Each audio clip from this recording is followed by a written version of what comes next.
Of course, a great scientist can also be a person of faith.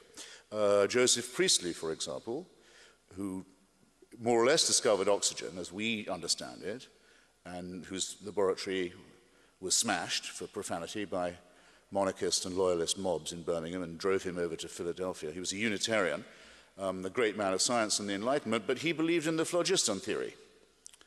Alfred Russel Wallace, who did most of Darwin's early work for him, not just on selection, but on continental drift as well, working to your near north that you used to call the Far East, Indonesia, loved nothing better than spiritualist seances.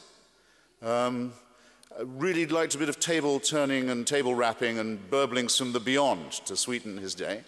The greatest scientist Cambridge ever produced, possibly, arguably, Sir Isaac Newton, was an alchemist, kept a furnace permanently going in his rooms, which he several times set fire to, in case the moment would come when he would work out how to turn lead into gold.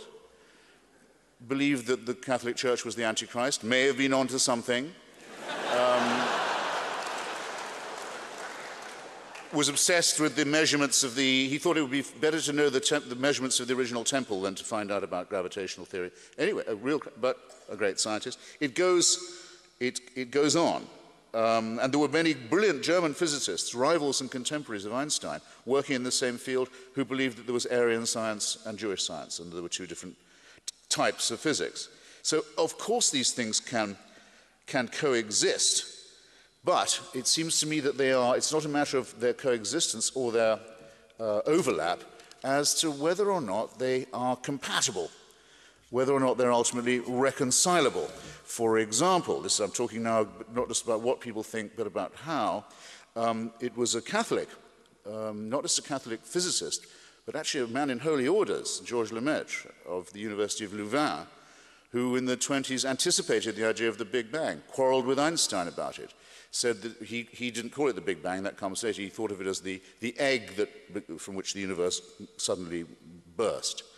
And was right, and Einstein had to admit that he was probably the first to get onto this use of the theory of relativity. He took it to the Pope, Pope Pius XI it was, and the Pope was so impressed, being warned that this theory was likely, that he offered to Father Lemaitre, Professor Lemaitre, he said, if you like, I'll make it dogma. I'll say that people have to believe it. He said, well, actually, it's very nice of you, Your Holiness, but that would be sort of missing the point of a scientific experiment. That's what I mean by saying this mentality is not congruent, not compatible. It's not really reconcilable. And I think we're going to increasingly have to face this, whether we're driven by evidence or by reasoning. Staying with the macro for a bit, one gets asked, you get asked, if you're me, by believers, well, how come there's something and not nothing? It's a very good question. It's actually a very important question. It's asked from the point of view of something, from the point of view of the only species we know of anywhere that could ask that question. It looks out onto vast expanses of nothingness, where nothing is happening and where there is no life. And so you have to make the assumption that you are there and that you're able, so you know how all that goes. It rather alters the question when it's being asked in that way, but still, it's a good question, but it doesn't have any very helpful answers, or not if you consider, for example,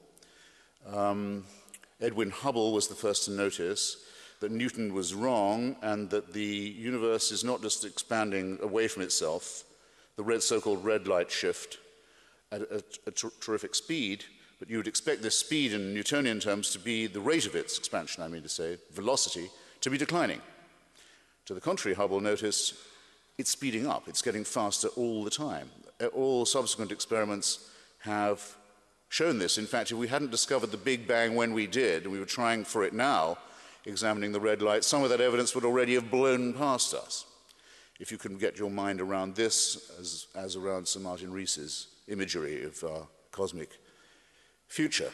As Professor Haldane used to say, the universe is not just stranger than we imagine, it's stranger than we can imagine. But we know this much, that it's blasting apart very, very fast. A great deal of nothingness is certainly coming to us.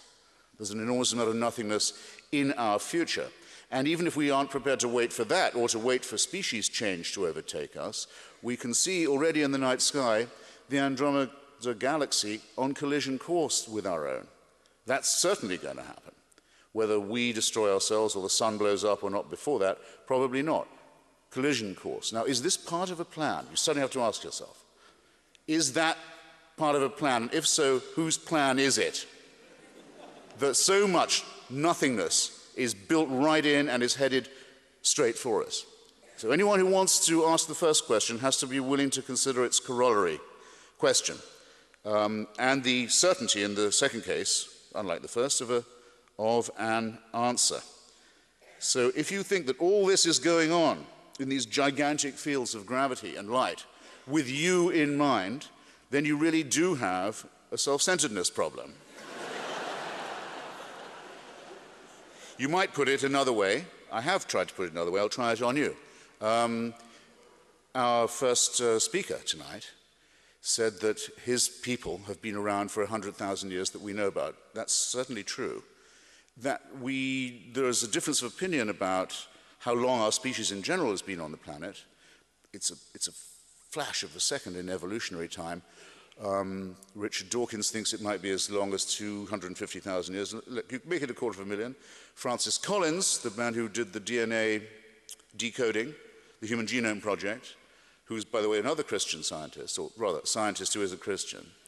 I won't make that mistake again. You know what Mark Twain said about the work of Mary Baker Eddy, the Christian Science writer, founder of it, her books? Chloroform in print, he said. This is a digression. It's a digression. Francis Collins says at least 100,000 years. We can show we've been around for that long. It's quite a long time. I'll take 100. Never mind. I don't need 250,000 for my point. Make it 100,000. 100,000 years, people have been, our species have been around on this speck. Born, usually dying, actually, a great number of them in childbirth wouldn't have got beyond being born. For the first 80 or so, 90 or so thousand years, nearly 100, not living more than 25 to 30 years at the most, then probably dying of their teeth, if they were lucky, or of the other needless mammalian things that show us that we bear the stamp, as Darwin put it, of our lowly origin, the appendix we don't need anymore, innumerable other shortcomings of our design. We're designed to live on the savanna that we've escaped from. Terrible disease, suffering, misery, malnutrition, and fear. Where do the earthquakes come from? Why is there an eclipse? What are the shooting stars doing?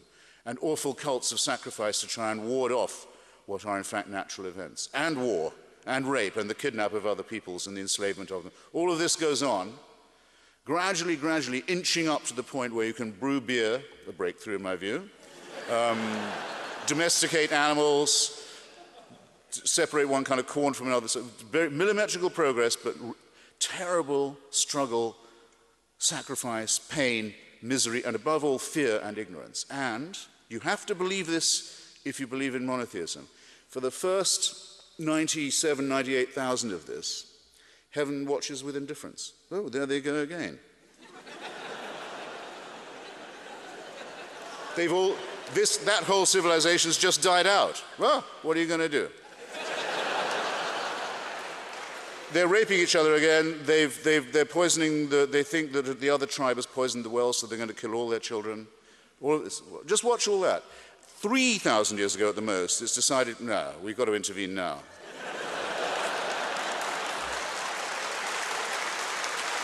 You have to believe it. You have to believe it. And the revelation must be personal, must appear. So we'll pick the most backward, the most barbaric, the most illiterate, the most superstitious, and the most savage people we can find in the most stony area of the world. We won't appear to the Chinese, who can already read.